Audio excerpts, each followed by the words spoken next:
konseling kita pada hari ini, alangkah baiknya jika kita berkenalan terlebih dahulu. Mulai dari saya dan nanti akan dilanjutkan di sebelah kanan saya. Perkenalkan, nama saya Dr. Erin Sari. Saya mahasiswa semester 4 Bimbingan Konseling Islam di Universitas Islam Negeri Fatmawati, Sukarno. Baik, perkenalkan saya Rizky Aulia, biasa dipanggil Tia. Saya Prodi Bimbingan Konseling Islam semester 4 kelas DKI 4C. Perkenalkan, nama saya Nenisa Pusaka.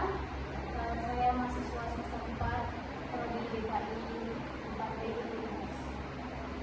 Perkenalkan, nama saya Rama Marlena, biasa dipanggil Nora. Saya berasal dari kelas DKI 4C. Perkenalkan, nama saya Muhammad Abdul Biasa, Prodi Bimbingan Konseling Islam semester 4 kelas 4B. Terima kasih teman-teman semua sudah memperkenalkan diri. Sebelum kita masuk ke sesi yang sebenarnya, langkah baiknya kita berdoa terlebih dahulu. Teman-teman ada yang mau memimpin doanya? Boleh Mas Fadil memimpin doa? Tidak, belum kita memulai, makanya kita berdoa dulu. Doa baik.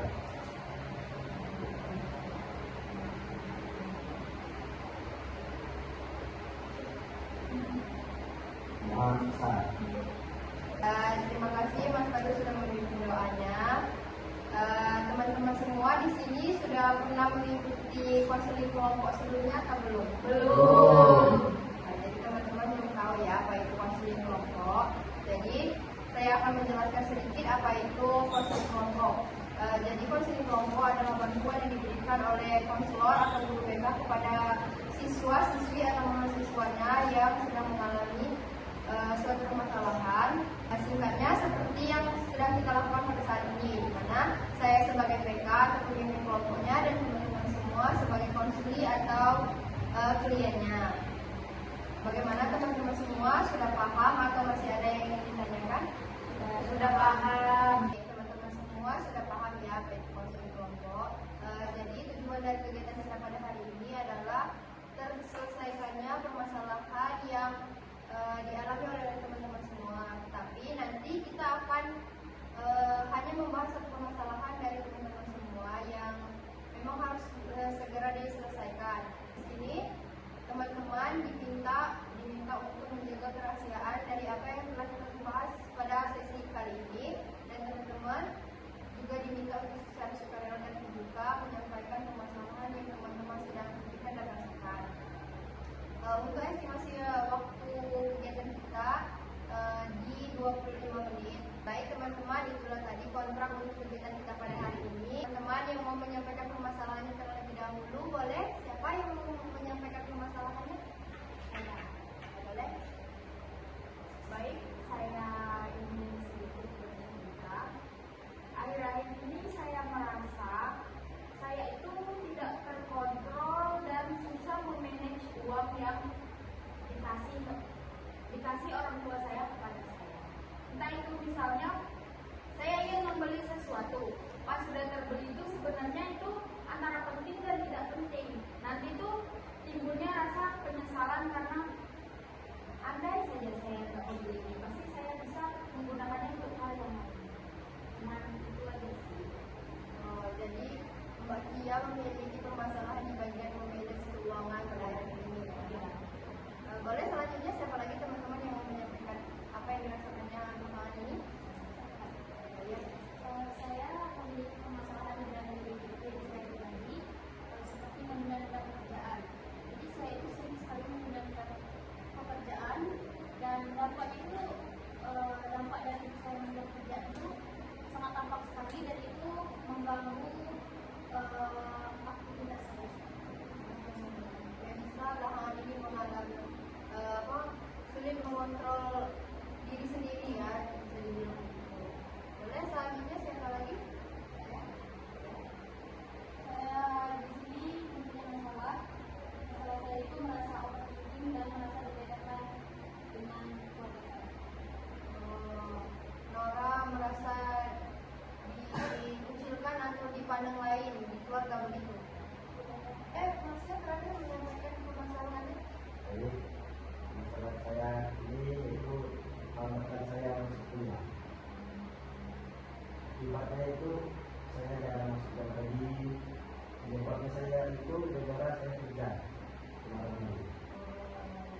kan tadi teman-teman sudah menyampaikan semua yang dirasakan oleh teman-teman pasangan ini ya.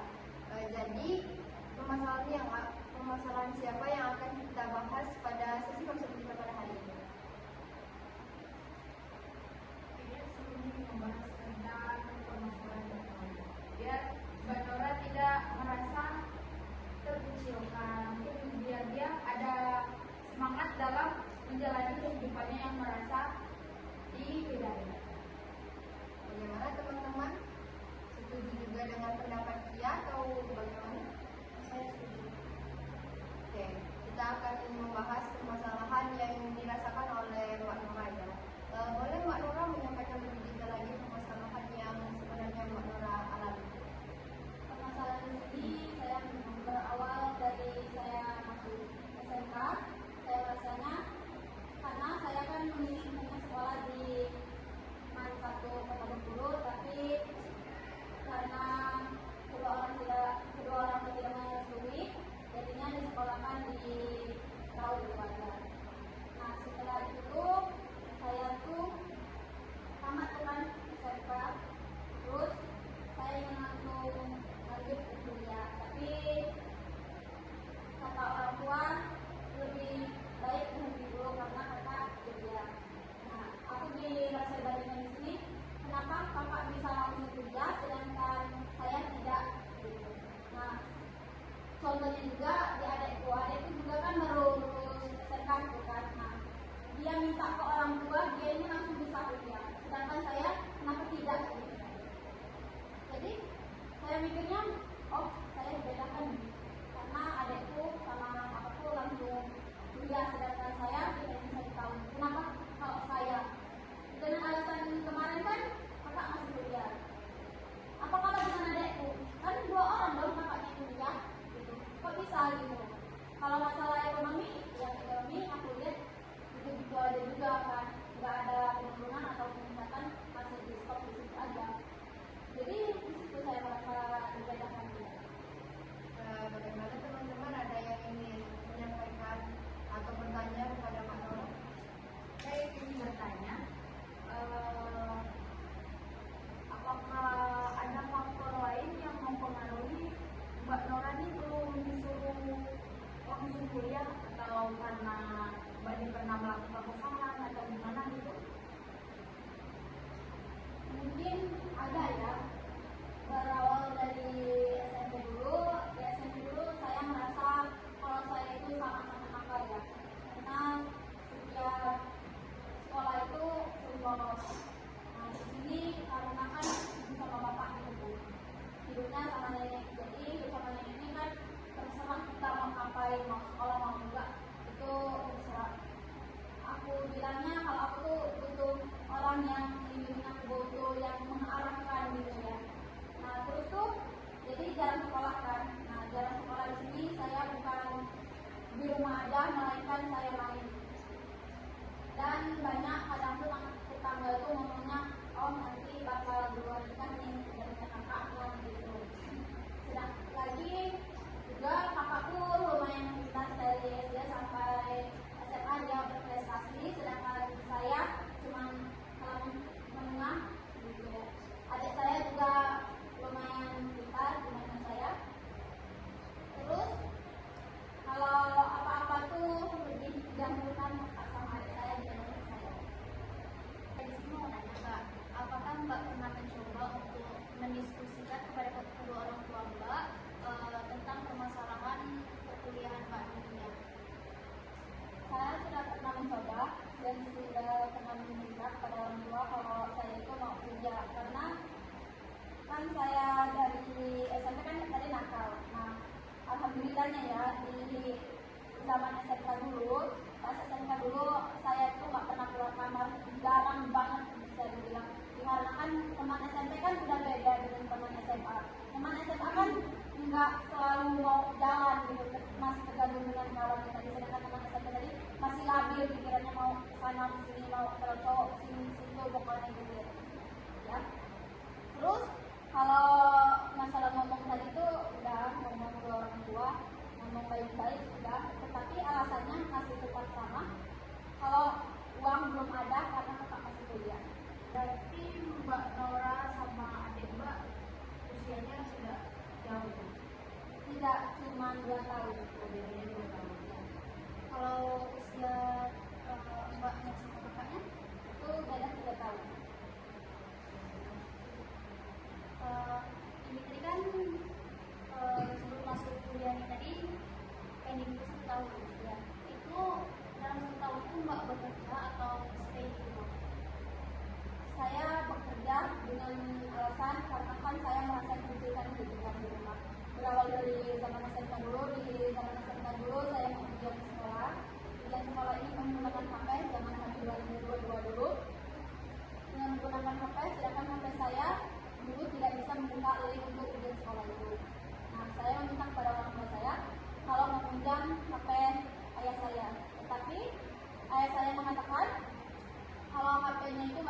main karena ada kerjaan di HP itu. Jadi nggak bisa dong pakai HP ayah saya minta HP ibu saya, sama aja nggak bisa buka linknya. Saya pinjam HP adik saya, tapi adik saya masuk SMK, jadi nggak bisa mengirimkan yang usul ke kaum gitu ya. Jadi adik juga menggunakan HP. Sedangkan kakak saya sudah melakukan skripsi waktu itu zaman itu. Terus pinjam HP sepupu, alasannya ujian sekolah SMP. Nah, tapi saya tahu kalau itu bukan ujian sekolah SMP karena belum ujian. Nah, sesudah itu saya ujian di situ telat sampai 60 menit, padahal waktunya cuma 90 menit. Nah, jadi saya di situ cuma duduk di samping kelas sama teman saya berdua karena teman saya juga nggak ada HP. Di situ cuma ya bengong mau ngapain gitu juga. Masa iya aku nggak lulus gara-gara nggak ada HP gitu. Nah, nggak lama tuh, sekitar berapa lama tuh ada guru yang lumayan dekat dengan saya. Dia menanyakan kenapa belum masuk. Saya jawab ya karena nggak ada HP. Saya kan HP saya nggak bisa buka link itu. Jadinya nggak lama tuh dikasihkannya sama guru tadi dengan kesepakatan nggak boleh buka yang lain. Saya ujian situ cuma melakukan 20 menit. Jadi dengan soal sebanyak itu saya cuma mengklik-klik aja, nggak ada yang membaca lagi, langsung aja menjawab gitu ya. Nah, terus sudah itu tuh saya selama 2 minggu kurang itu tuh saya setiap ujian yang pertama itu saya telat terus sampai selesai. Nah, setelah itu tuh orang tua ada nelfon saya dengan mengatakan selesai ujian atau gimana gitu ya, nanya gitu. Saya cuma menjawab udah nggak usah urusin aku lagi karena aku bisa hidup sendiri sama mereka. Terus dan itu ya orang tua kok bisa hanya kayak setiap ujian yang pertama itu saya telat terus sampai selesai. Nah, setelah itu tuh orang tua ada nelfon saya dengan mengatakan selesai ujian atau gimana gitu ya, nanya gitu. Saya cuma menjawab udah nggak usah urusin aku lagi karena aku bisa hidup sendiri sama mereka.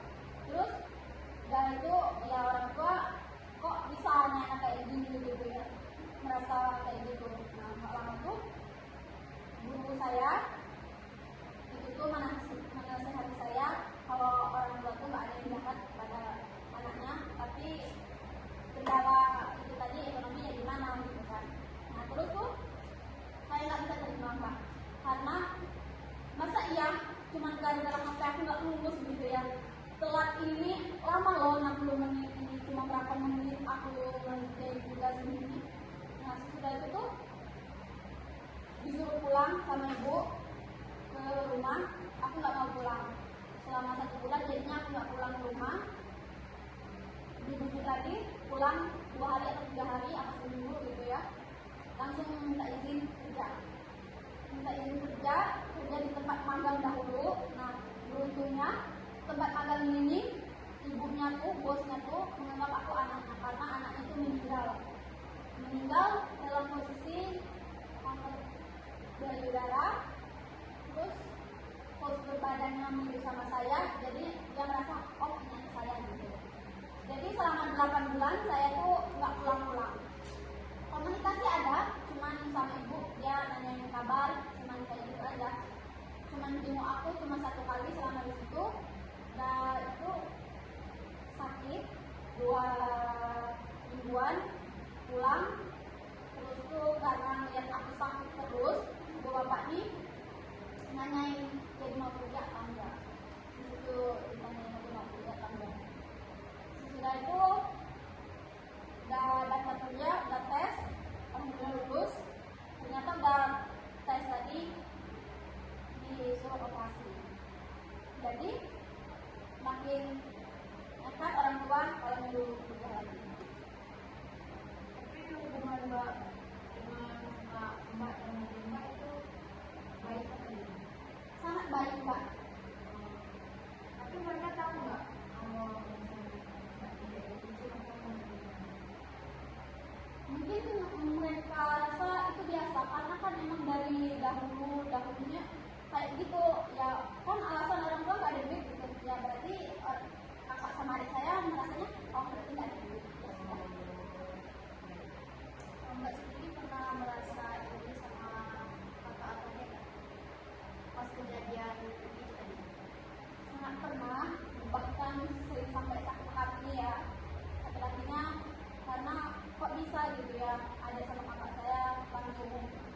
cuma minta sekali langsung dikasih, sedangkan saya berapa kali mengatakan mau dia itu, tapi ya tidak dibolehkan tadi. Kalau alasan masalah aku kurang pintar dibandingkan mereka, itu nggak etis alasan mereka tadi. Tapi Mbak di sini cuma merasa iri aja dan nggak kayak bilang terus membenci adik sama Enggak, aku nggak iri ya sama adik sama kakak, tapi cuma sakit hati. Kok bisa orang tua membedakan aku di situ kan? Segitunya gitu. Tadi kan kata dari cerita Mbak Nora, sekarang kan sudah diizinkan untuk kuliah dan sampai sekarang udah semester 4. Hubungan Mbak dengan orang tua kan tadi pertama kata Mbak, komunikasinya agak sulit kan, maksudnya itu agak nggak baik-baik aja kan. Kalau untuk sekarang hubungan Mbak dengan orang tua bagaimana?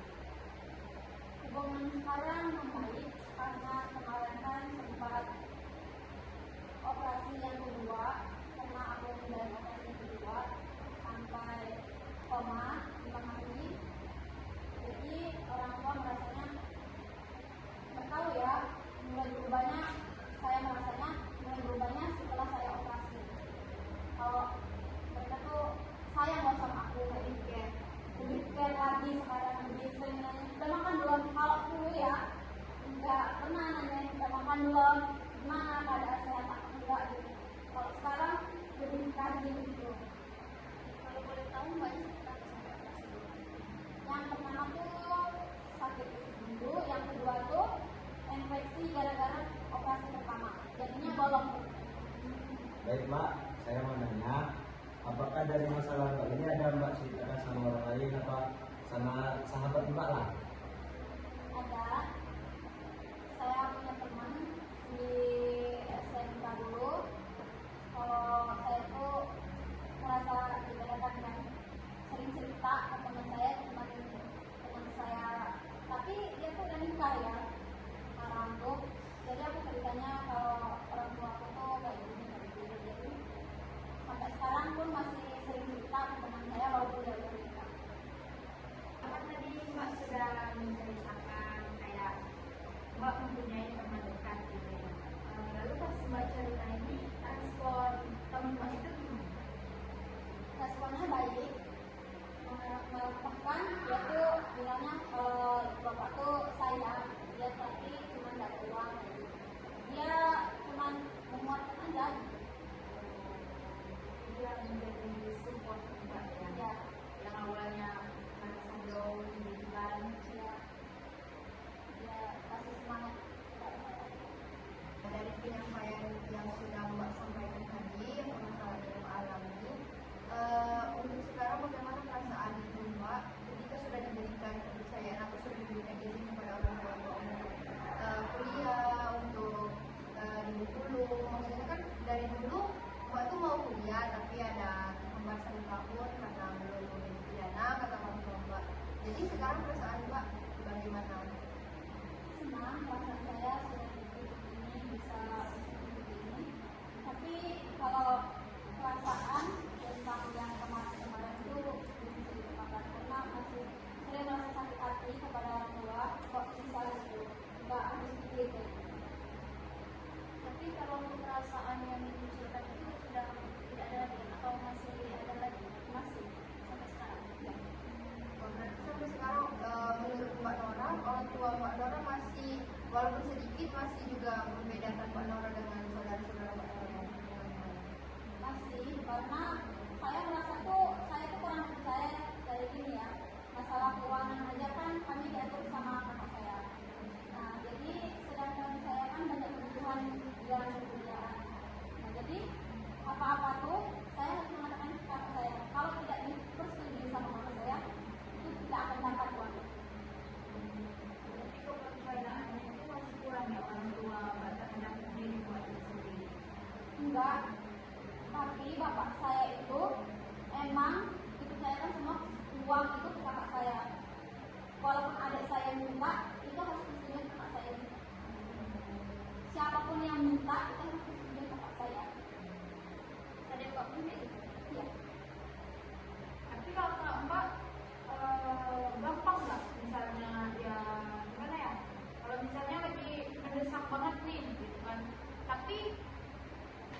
atas pemaparan permasalahan yang dirasakan oleh Mbak Nora tadi dan juga respon dari teman-teman semua. Teman-teman ada nggak yang mau memberi masukan kepada Mbak Nora untuk lebih baik di kemudian hari? Saya ingin mengasih tahu Mbak, kalau Mbak itu harus menjaga kepercayaan orang tua dari masyarakat, karena Mbak ini udah dikasih tanggung jawab untuk Mbak ujian. Itu aja sih. Benar apa yang disampaikan Mbak Dia tadi, kalau Mbak itu harus menjaga kepercayaan orang tua dan juga Mbak harus membuktikan apa-apa yang ketakutan dari kedua orang tua Mbak tadi itu Mbak harus buktikan dengan cara Mbak harus kuliah yang benar, kuliah yang rajin, jujur, sampai Mbak nanti sarjana bisa membanggakan kedua orang tua dan buktikan ketakutan orang tua tadi tidak seperti yang mereka bayangkan. Ya, Mbak Nora, itu tadi teman-teman sudah memberi masukan kepada Mbak Nora. Bagaimana Mbak Nora, apakah bisa diterima masukan dari teman-teman? Ya, bisa diterima. Terima kasih kepada teman-teman telah memberikan